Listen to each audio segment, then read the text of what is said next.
It's 4 o'clock in the morning on February 17th, 2014, and Lucero Guadalupe Sanchez Lopez is jolted awake by a thunderous crash. She's lying naked in bed next to Joaquin Guzman Loera, the man the world knows as El Chapo, in a modest two-bedroom house in the Libertad neighborhood of Culiacan, Sinaloa. Libertad means freedom in Spanish, which is ironic considering what's about to happen. Outside, 40 Mexican Marines are surrounding the property, their gray trucks blocking both ends of Emiliano Garcia Street. DEA agents are monitoring cell phone signals from a command post blocks away. The steel-reinforced front door is being pummeled by a battering ram, each strike echoing through the quiet residential street across from an elementary school. Condor, El Chapo's personal secretary, bursts into the bedroom screaming, "Tio, Tio, open up, they're on us." But Chapo doesn't have time to dress. He doesn't even have time to think. The Marines have spent 8 minutes trying to breach that door, and it's about to give way. He grabs Lucero by the arm and runs naked to the bathroom, his bare feet slapping against the tile. His hands find a hidden electrical cord, and when he plugs it in, hydraulics beneath the floor whir to life. The entire bathtub begins to rise, revealing a wooden ladder descending into darkness. This isn't just any safe house. This 2,800 square foot property with its low ceilings and bars on the windows looks completely unremarkable from the outside. The neighbors had no idea they were living next door to the world's most wanted drug trafficker. One neighbor would later tell reporters, "We never knew anything. We never knew who lived there. We never saw anyone." But beneath that innocuous suburban facade lay one of the most sophisticated escape systems ever constructed by a criminal.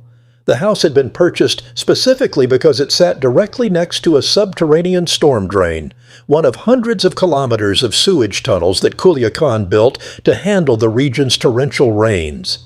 El Chapo's engineers had spent weeks secretly connecting the house to this drainage system, installing ventilation, lighting, and even wooden boards along the tunnel floor. The bathroom was fitted with a hydraulic lift mechanism that could raise the entire bathtub in less than 10 seconds.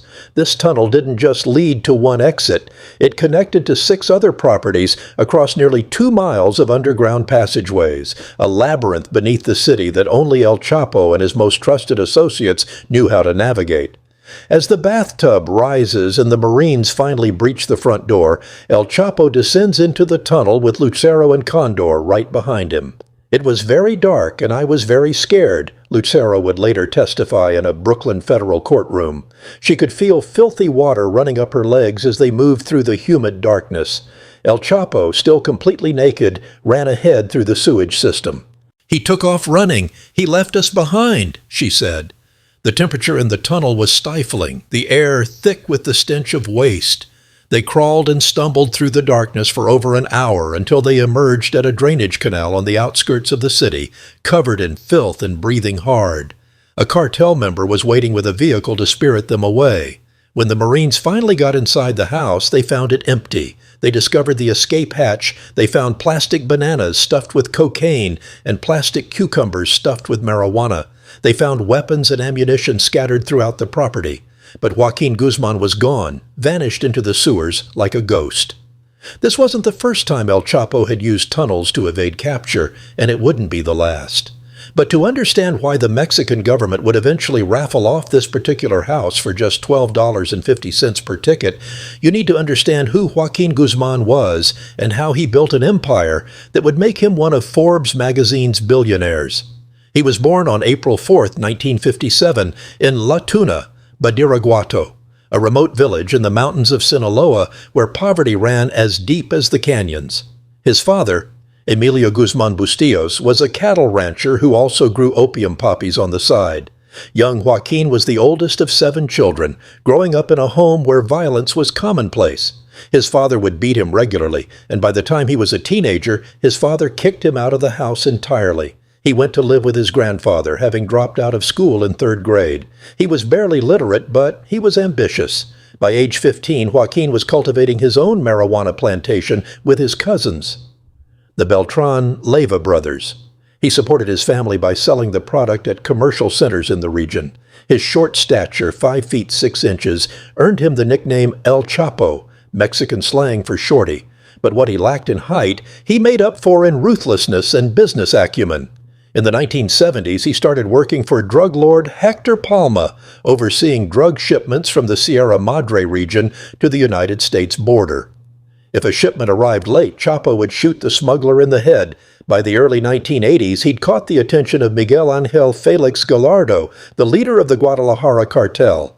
Felix promoted him to head of logistics, and that's when El Chapo began revolutionizing the drug trafficking business. He pioneered the use of tunnels to move cocaine, marijuana, heroin, and methamphetamine across the United States border. He commissioned his personal architect, Felipe de Jesus Corona Verbera, to design sophisticated underground passages that burrowed beneath the border and emerged in warehouses on the American side. Some were equipped with mini rail cars. Others had ventilation systems and electric lighting. Together they built dozens of these tunnels over the years. When Felix Gallardo was arrested in 1989 for murdering a DEA agent, the Guadalajara cartel's territories were divided up. El Chapo, along with Ismael El Mayo Zambada and Hector Palma, formed what would become the Sinaloa cartel.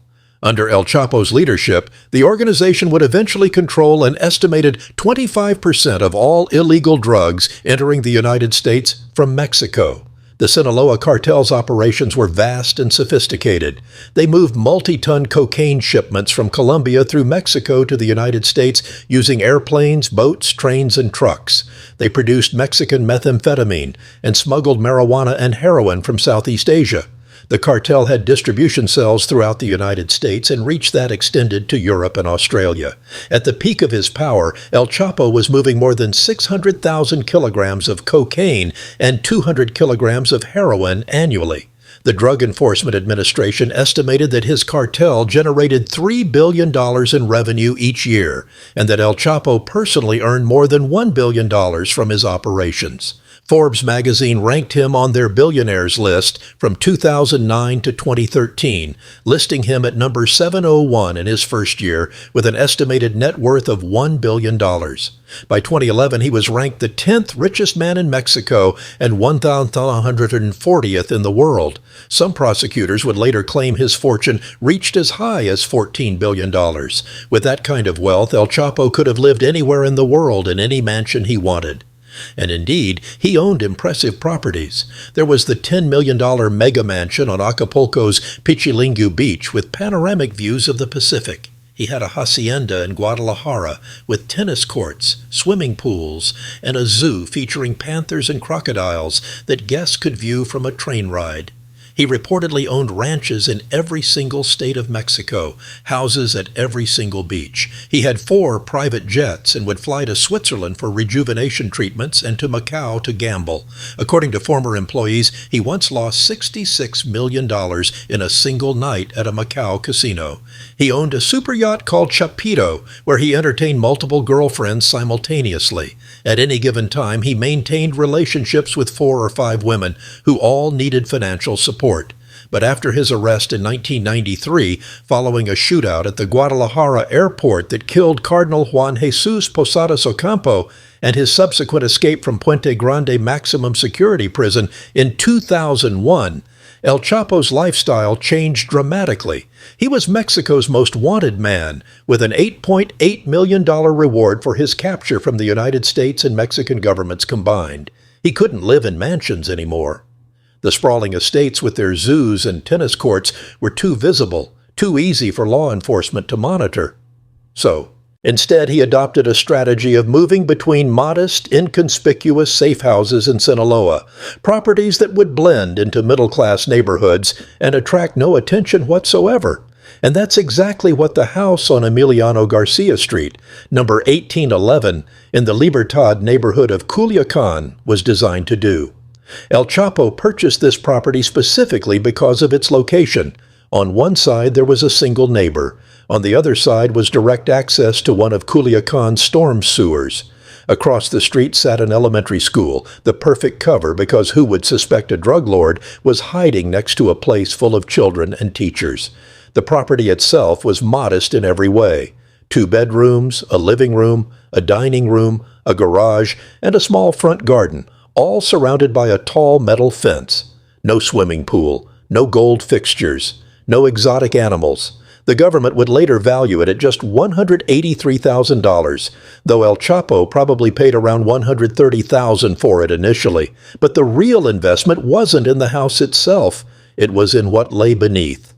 El Chapo's construction crews spent weeks, possibly months, secretly excavating the tunnel system. They worked only at night, removing dirt bucket by bucket to avoid detection. They dug from the house to the storm drain, then connected that passage to tunnels leading to 6 other properties spread across the city. The nearest safe house was almost 2 miles away, but thanks to this underground network, El Chapo could move between locations without ever appearing on the street. The tunnels had ventilation systems to provide fresh air, electric lighting so you could see where you were going, and wooden boards laid along the floors to make movement easier. The entrance in the Libertad house was hidden beneath the bathroom bathtub and fitted with a hydraulic system controlled by a simple electrical switch. When activated, the entire tub would lift in less than 10 seconds, revealing wooden steps descending into the earth. The security measures at the house were equally sophisticated. Surveillance cameras covered every angle of the property's exterior, feeding to monitors that El Chapo's security team watched around the clock. The front door was reinforced with steel plates thick enough that it took Mexican Marines 8 full minutes to breach it with a battering ram. The windows had metal bars. Everything about the property's design gave El Chapo just enough warning and just enough time to reach the tunnel if authorities came calling. And they did come calling, multiple times. Before February 2014, the Marines had raided other houses in El Chapo's network, but always missed him by minutes. He'd slip into the sewers and disappear, moving through the underground labyrinth to emerge somewhere else in the city. The night Lucero Sanchez spent with him at the Libertad house wasn't planned to be romantic. Their relationship had become complicated by early 2014. Lucero was 29 years old, young enough to be El Chapo's daughter. She'd met him in 2010 when she was just 20 years old, a poor girl from Cozala, Sinaloa, who'd been selling empanadas on the street at age 8 and entered into a common-law marriage with an abusive man at 16. That man was later murdered, though Lucero never testified about the details. When she met El Chapo, she was captivated. He sent one of his men to give her a cell phone so they could communicate. Before long, she received a BlackBerry that was fixed, meaning it was bugged with spyware that allowed El Chapo to track her location, secretly monitor her calls and texts, and remotely turn on the phone's microphone to eavesdrop on her conversations. He did this to all his mistresses and even to his wife, Emma Coronel Aispuro. What started as a romantic relationship in 2011 quickly morphed into something more sinister.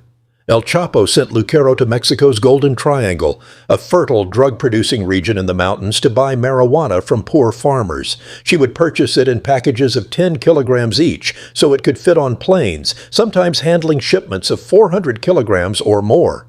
He would ask me for the 3 B's, she testified, buena, bonita, y barata. Good, nice, and inexpensive. She worked for him unpaid, desperate for his attention and approval. I didn't want for him to mistrust me because I thought he could also hurt me, she said. She knew what happened to people who betrayed El Chapo. She'd seen the violence, heard the stories. She helped him establish a fake juice company in Mexico City as a front for money laundering. She ran errands for him, buying clothes, shoes, underwear, and lotion because he couldn't leave his hideouts. In 2014, Lucero ran for local office in Sinaloa and won with many votes, becoming the youngest elected lawmaker in the state at age 24. She was nicknamed Chapo Diputada by local media, the Chapo Deputy. When her relationship with El Chapo became public, she was ousted before her term ended. But by that point, the Mexican Marines and DEA agents were closing in. They'd been tracking El Chapo for months, monitoring his communications network, interrogating captured members of his security team. They knew about the tunnel system. They knew about the multiple safe houses in Culiacan. On the night of February 16th into the morning of February 17th, they decided to strike. The raid was coordinated between the Mexican Navy and the United States Drug Enforcement Administration. DEA agent Victor Vasquez led the American side of the operation. They'd cracked El Chapo's phone network with help from Homeland Security investigations and were monitoring his communications in real time. They arrested one of his trusted underlings who led them to the Libertad house. The Marines positioned themselves around the property in the pre-dawn darkness, blocking traffic on Emiliano Garcia Street. Gray trucks filled the quiet neighborhood. When they began battering down the door at approximately 4 in the morning, residents woke to the sound of metal on metal, the thump of the ram, the shouts of Marines coordinating their assault. It took 8 minutes to breach that reinforced steel door. 8 crucial minutes that gave El Chapo just enough time to flee naked into the sewers with Lucero and Condor. When the Marines finally got inside, they searched the property thoroughly. They found the escape hatch beneath the bathtub. They found drugs disguised as plastic fruit, weapons, ammunition. They photographed everything, collected evidence, tried to trace where the tunnel led. But El Chapo was gone, moving through the underground passages with the skill of someone who'd been preparing for this moment for years. That same day, Vasquez and the Marines searched 5 of El Chapo's safe houses around Culiacan. All of them had tunnels. All of them were empty. In one house, Vasquez demonstrated for his team how plugging a piece of wire into an electrical outlet would cause the bathtub to lift, revealing the passageway below. El Chapo and Lucero emerged from a drainage canal on the outskirts of Culiacan, covered in sewage, traumatized by the hour-long crawl through the filthy tunnels. A cartel member picked them up and drove them to safety. El Chapo moved south to Mazatlan, a beach resort city about 125 miles away, where he planned to hide with his wife, Emma Coronel, and their twin daughters before retreating to the mountains. But he'd underestimated how close the authorities were. The DEA and Mexican Marines were tracking him minute by minute. 5 days after the Libertad house raid, on February 22, 2014, at approximately 6:40 in the morning, Mexican authorities arrested Joaquin Guzman at the Hotel Miramar in Mazatlan. He was found sleeping in a beachfront condo with Emma and the twins. This time there was no tunnel, no escape. The Marines took him into custody without firing a single shot. The arrest was hailed as a tremendous victory for President Enrique Peña Nieto's administration. El Chapo was Mexico's most wanted criminal, a man who'd eluded capture for 13 years since his 2001 prison escape. He was immediately transported to Altiplano Federal Prison, the country's most secure facility, located in the state of Mexico near Toluca. The United States filed extradition requests almost immediately. American prosecutors wanted him to face justice for decades of drug trafficking that had flooded American streets with cocaine, heroin, methamphetamine, and marijuana. He faced federal indictments in San Diego, Brooklyn, El Paso, Miami, and Chicago. Chicago had named him public enemy number 1, the first person to receive that designation since Al Capone. The DEA had offered a $5 million reward for his capture, but former Mexican Attorney General Jesus Murillo Karam dismissed the American extradition requests. He told the Associated Press that the United States would get El Chapo in about 300 or 400 years after he served time for all his crimes in Mexico. Murillo Karam argued that sending Guzman to the United States would save Mexico money, but keeping him was a question of national sovereignty. He dismissed concerns that Guzman could escape a second time. That risk does not exist, Murillo Karam said. Former DEA agents weren't so confident. Phil Jordan told CNN just after El Chapo's arrest that if he does not get extradited, then he will be allowed to escape within a period of time. Jordan's prediction would prove prophetically accurate. In March 2014, just 1 month after El Chapo's capture, DEA intelligence reported that the Sinaloa cartel had already begun working on getting Guzman out of prison. The intelligence was ignored, particularly because the Peña Nieto administration had a contentious relationship with the DEA and rarely cooperated with the agency. El Chapo, now imprisoned in Altiplano, immediately began plotting his escape. He wrote letters to his lieutenant Damaso Lopez Nunez, scrambling to keep his empire from crumbling. I wanted to tell you that, although nothing is easy, in a way I have gotten lucky because Director is very kind to me.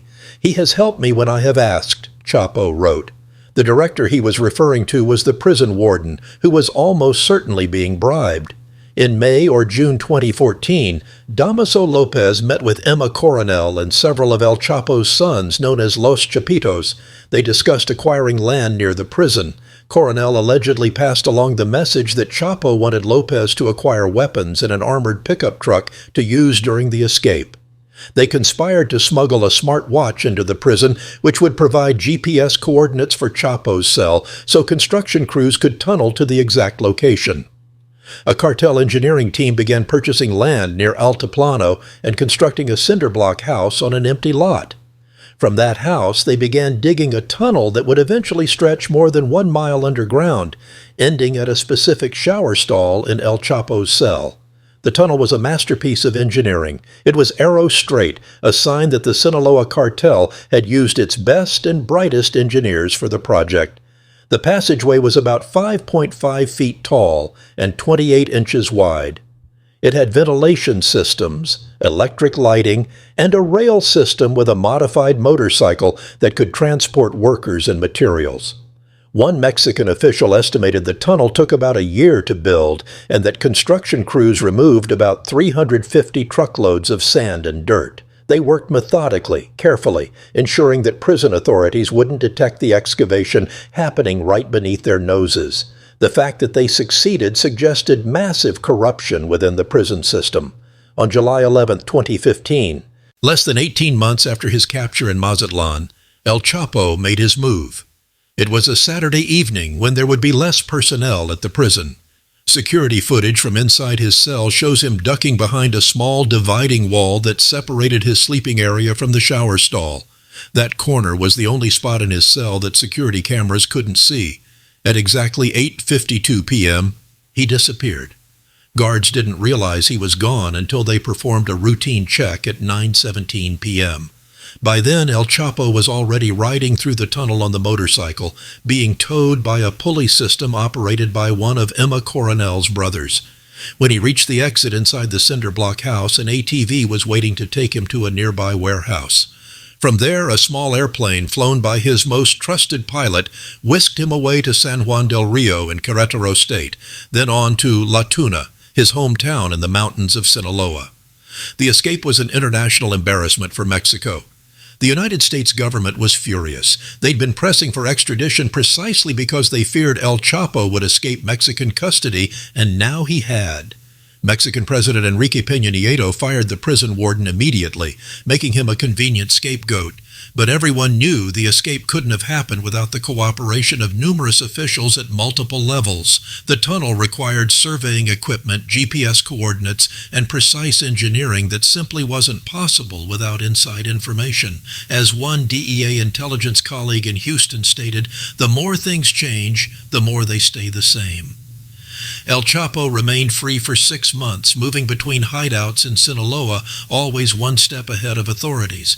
But on January 8, 2016, the Mexican Navy finally cornered him at a safe house in Los Mochis, Sinaloa.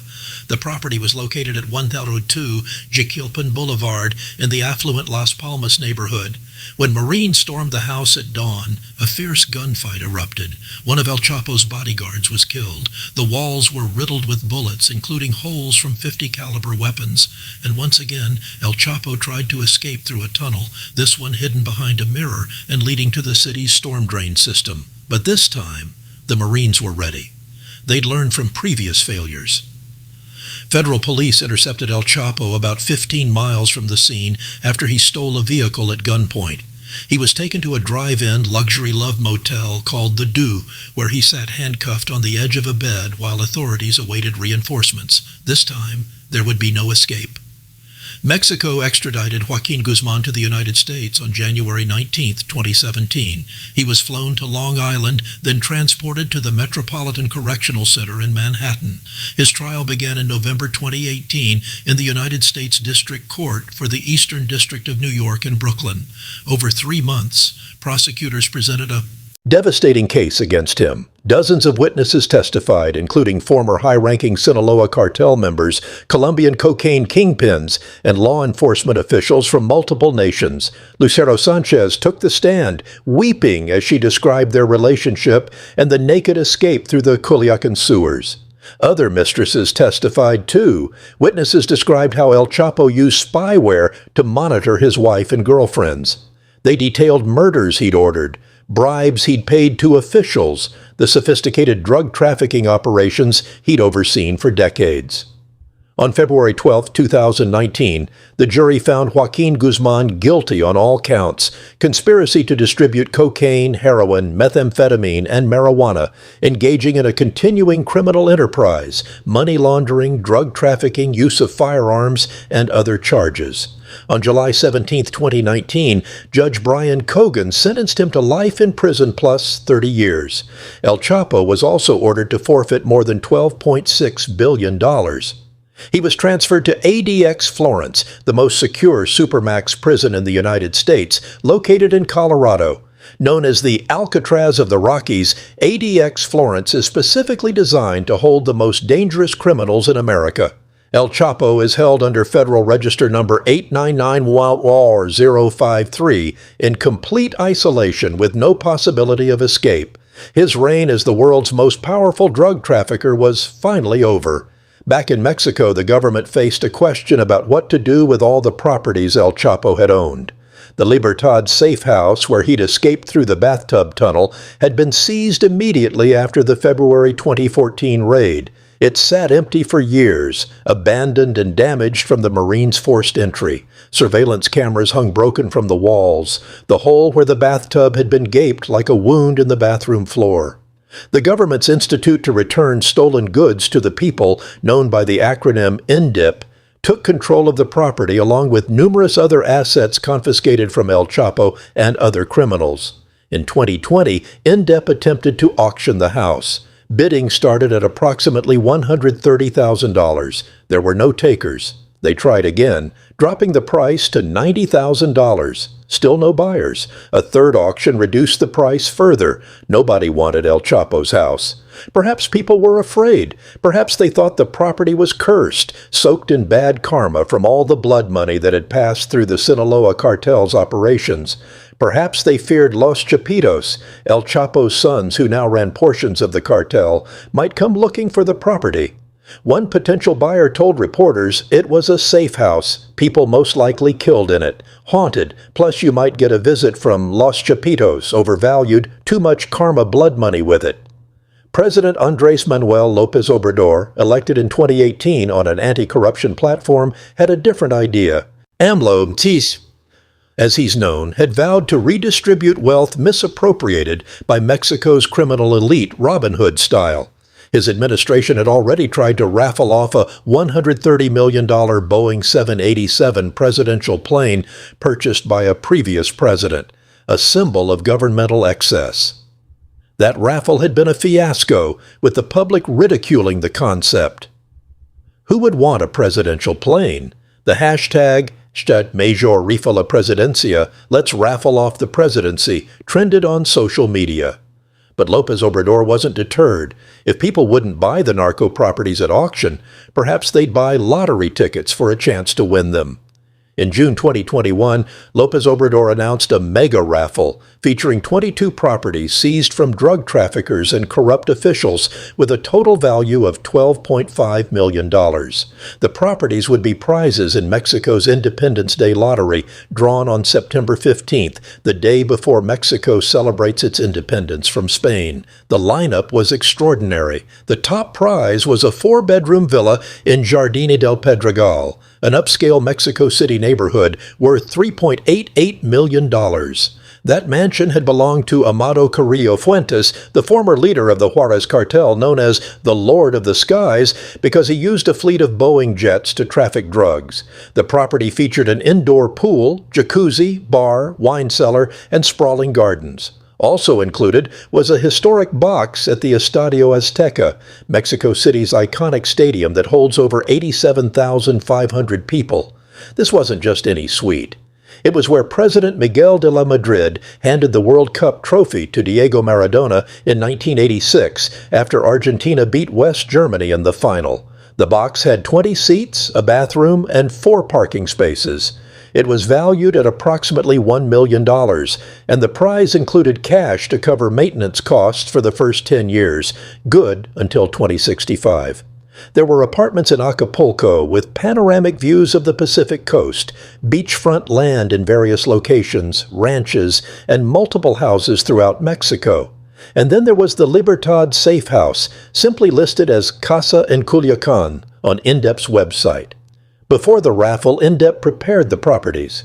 At the Culiacan house, workers removed all the surveillance cameras that had covered every angle. They filled in the hole where the bathtub had been, covering it with a concrete slab and tiling over it so no trace remained of the hydraulic escape hatch. They gave the entire house a fresh coat of white paint inside and out, repairing the damage from the Marines' raid 7 years earlier.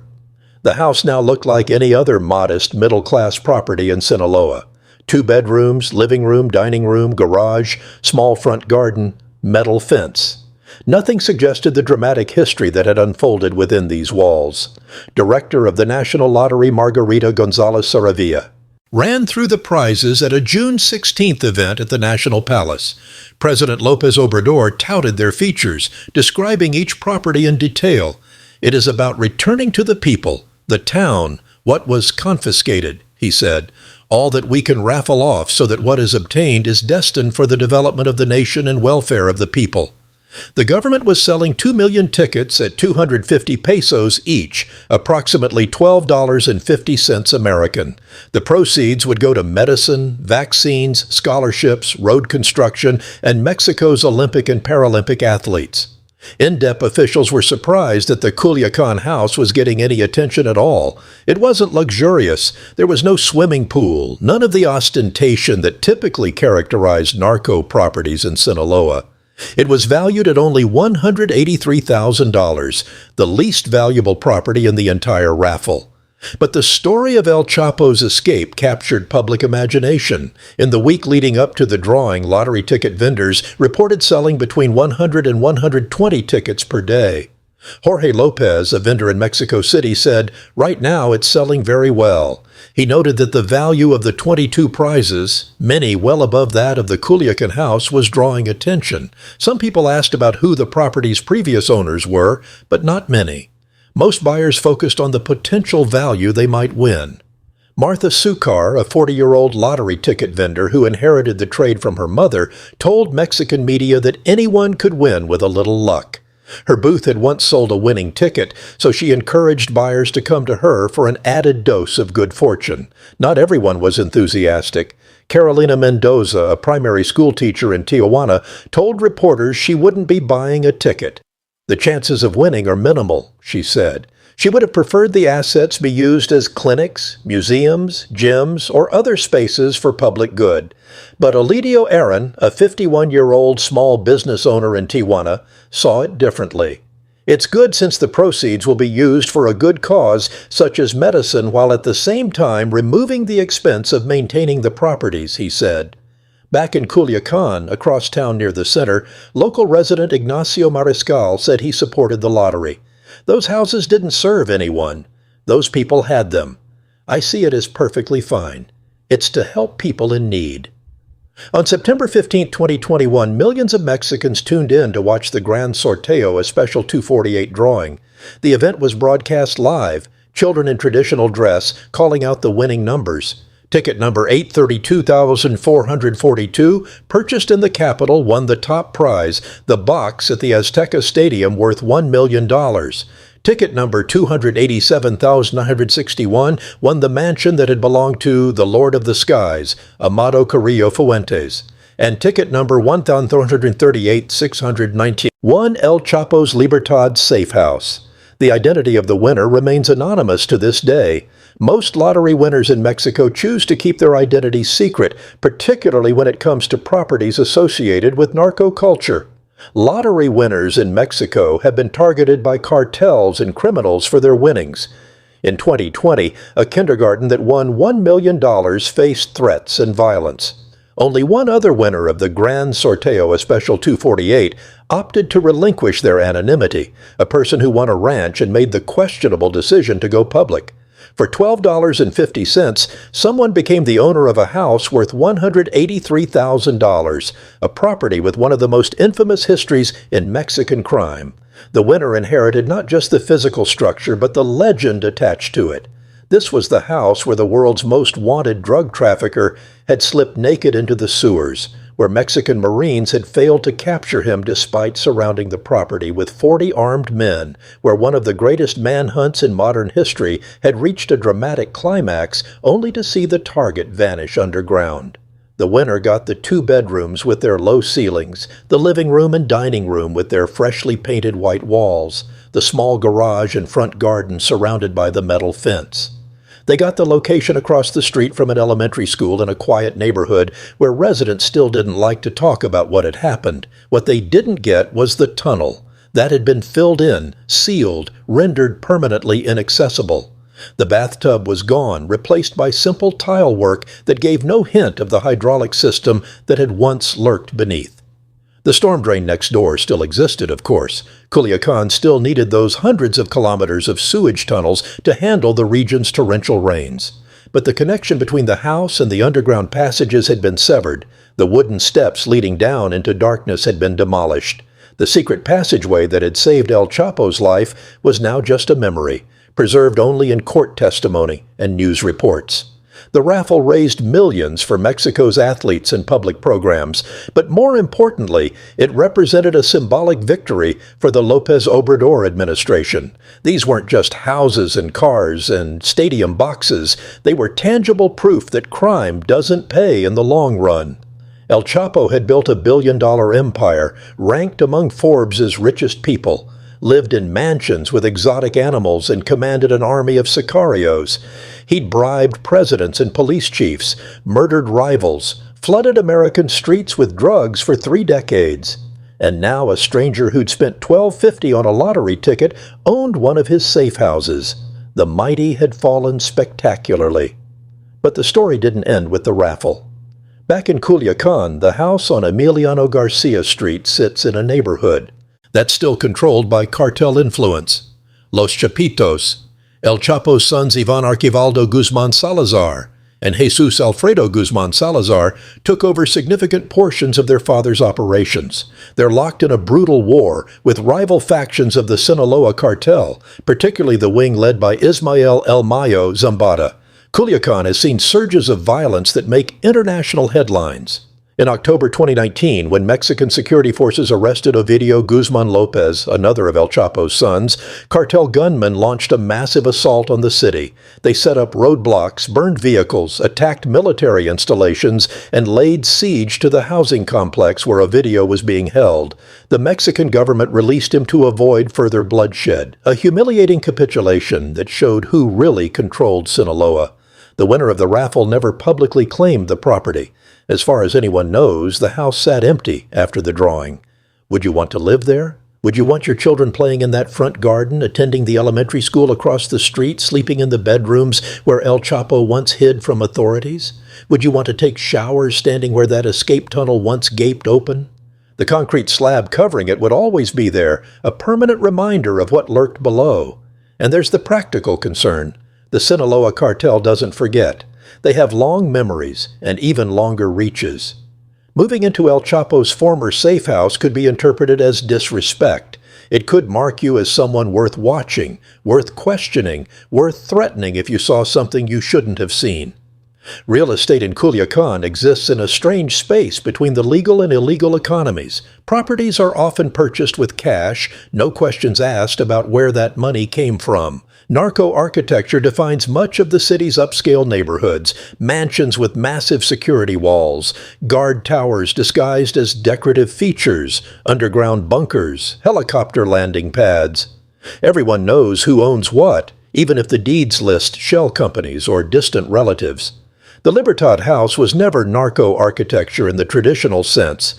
It was deliberately modest, designed to blend in, to be forgettable. That was its entire purpose. Making it a tourist attraction would defeat the strategy that kept El Chapo hidden for so long. Unlike other narco properties that have become destinations, there are no tours of the Libertad House. You can't buy a ticket to see where El Chapo slept or take a selfie where the bathtub used to be. The Colombian government turned Pablo Escobar's Hacienda Nápoles into a theme park. Visitors can see where the cocaine king kept his hippos, walk through his burned mansion, snap photos with statues of dinosaurs he'd installed for his children. In Medellin, you can take Pablo Escobar tours that visit his grave. the building where he was shot, the neighborhoods where he hid. There's a whole industry built around narco tourism in Colombia, controversial but undeniably profitable. Mexico hasn't embraced that model, at least not openly. El Chapo merchandise exists, T-shirts and hats sold in border towns, but official government-sanctioned narco tourism doesn't. The Mexican government faced criticism for the raffle itself. Some argued that it glamorized cartel culture, turning murderers and drug traffickers into celebrities whose possessions became prizes.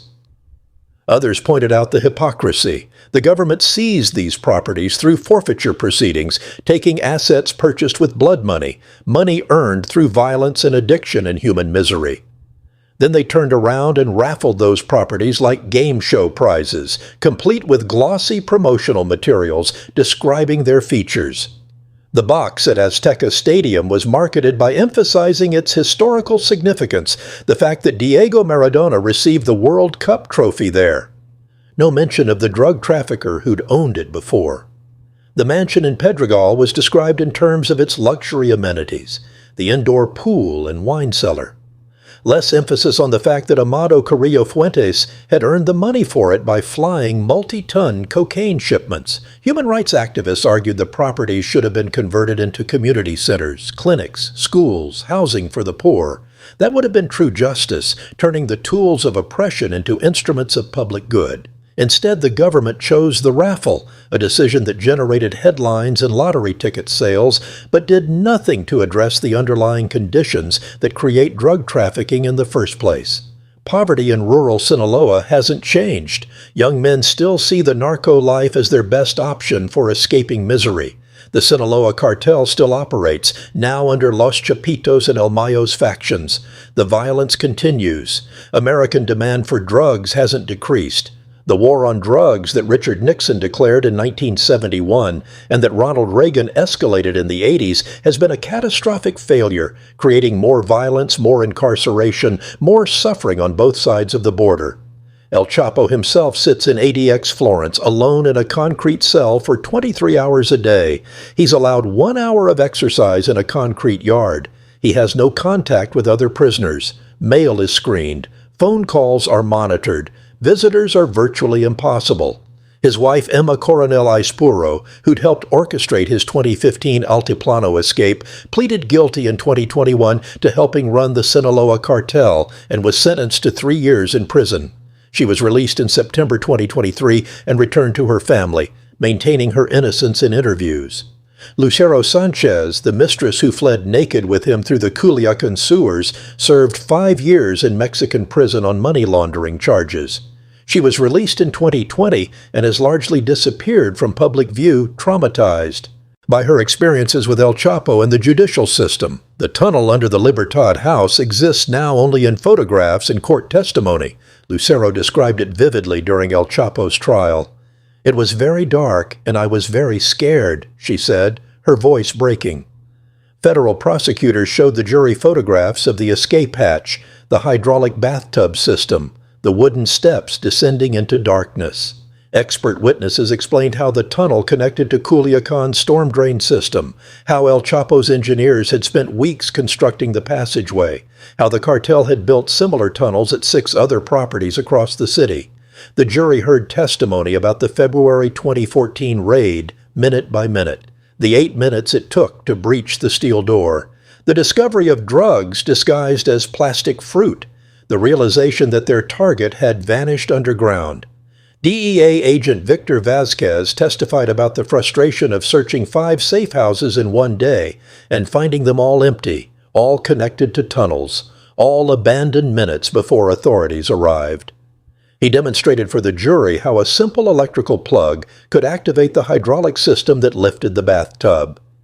Mexican Marine commanders described the tactical challenges of raiding properties connected to underground escape routes. How do you capture a target who can disappear into the sewers? How do you seal off kilometers of storm drains beneath an entire city? The answer, ultimately, was that you couldn't.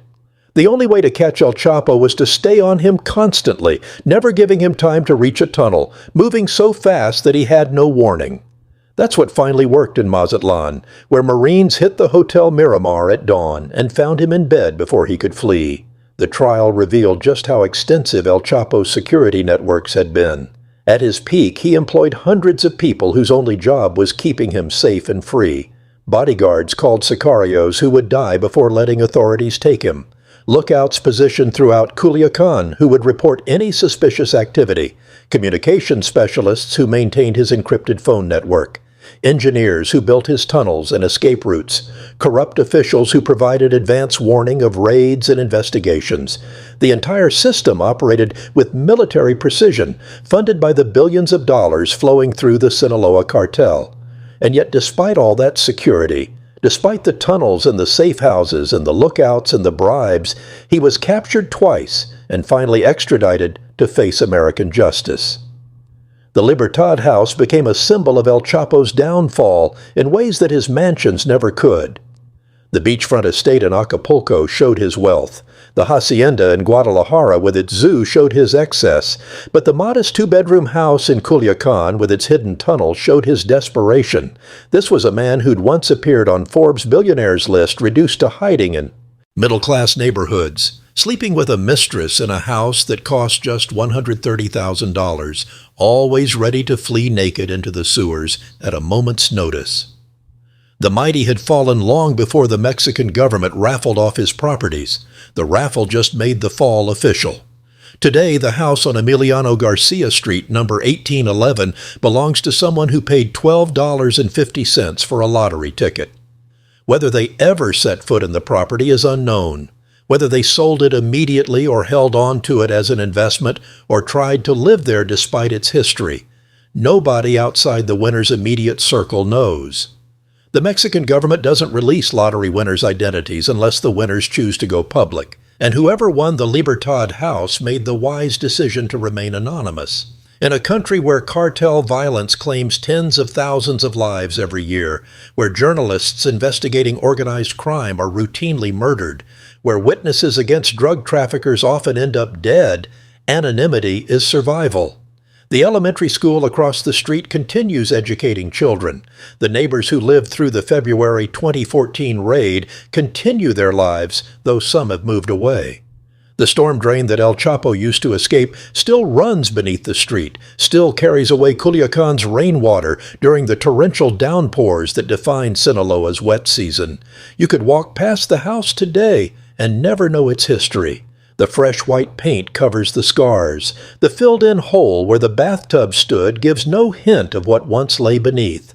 The metal fence and bars on the windows look like every other security measure in a city where everyone protects themselves from the violence that defines daily life. But the story won't die. It can't die. On the morning of February 17, 2014, when those Mexican Marines surrounded that house and began battering down that steel-reinforced door, they thought they had El Chapo cornered. They thought this was the moment they'd finally capture the world's most wanted drug trafficker. Instead, they watched helplessly as he slipped naked into the sewers with his mistress and his secretary, disappearing into the underground passages he'd prepared for exactly this scenario. That image defines El Chapo's legacy as much as his billion-dollar fortune, or his decades of drug trafficking, or his eventual conviction in an American courtroom. He was a man who could vanish into darkness, who built empires on violence and corruption, who bribed his way out of 2 maximum security prisons, who flooded America with drugs for 30 years. And now his house, the scene of one of his most dramatic escapes, belongs to someone who won it in a lottery. There's poetry in that, if you look for it. The property he purchased to stay hidden, to stay free, to stay alive, reduced to a raffle prize worth less than $200,000. The tunnel that saved him twice, sealed forever beneath fresh concrete. The bathtub that lifted to reveal his salvation, removed entirely and replaced with simple tile. The house stripped of everything that made it significant to El Chapo, transformed into just another modest 2-bedroom property in Culiacan, indistinguishable from hundreds of others except for the story it holds. That story is why Mexico could raffle off a $587,000 mansion for $12 tickets and have people actually buy them. Not because anyone wanted to live there, not because it was a sound real estate investment. But because the story captured something essential about the drug war, about the rise and fall of cartels, about the strange relationship between crime and the Mexican state, the house represented the fact that even the most powerful criminals eventually lose everything. Their empires crumble, their properties get seized, their fortunes get forfeited, their freedom disappears into American supermax prisons where they'll die alone in concrete cells. El Chapo will never see Culiacan again. He'll never walk the streets of his beloved Sinaloa, never smell the mountain air of La Tuna where he was born, never taste his mother's cooking or watch his daughters grow up. He'll spend the rest of his life in solitary confinement in Colorado, 7,000 feet above sea level, surrounded by rocky mountains he'll never see, locked in a cell smaller than the bathroom where his escape tunnel once waited. Every possession he ever owned has been seized or sold or destroyed. His wife is free but forbidden from visiting him. His sons run portions of his cartel but face their own arrests and prosecutions. His legacy is violence, addiction, death on both sides of the border, families destroyed, communities torn apart. And his house, the one where he escaped through the sewers, where Marines surrounded him with 40 armed men and still couldn't catch him, where he ran naked into the darkness with his mistress and his secretary, where the bathtub lifted hydraulically to reveal wooden steps descending underground. That house now belongs to a stranger who bought a lottery ticket on a whim. For $12.50, someone inherited one of the most famous addresses in Narco history, the house where El Chapo made his last dramatic escape before his final capture, the house that Mexican Marines raided at 4 a.m. while neighbors slept, the house with the tunnel that connected to 6 others across 2 miles of underground passages, the house that shows what happens when the empire falls, and the king becomes just another inmate, and everything he built gets scattered to the winds or sold in government raffles. The lottery ticket cost $12.50. The house was worth $183,000 officially, $587,000 according to the Mexican government's initial estimates. But the story of what happened there on that February morning when Joaquin Guzman Loera ran naked into the sewers and disappeared into legend one more time before his final capture, that story is priceless. And it's why Mexico could raffle off El Chapo's tunnel mansion for the price of a lunch and have millions of people pay attention. Hundreds of people buy tickets, and one lucky winner claim a piece of criminal history that they'll probably never set foot in, but will always own. The house where the mighty fell, won by chance, emptied of meaning except for the tale it tells about the drug war and the men who built empires on powder and violence and corruption and thought they could escape justice forever.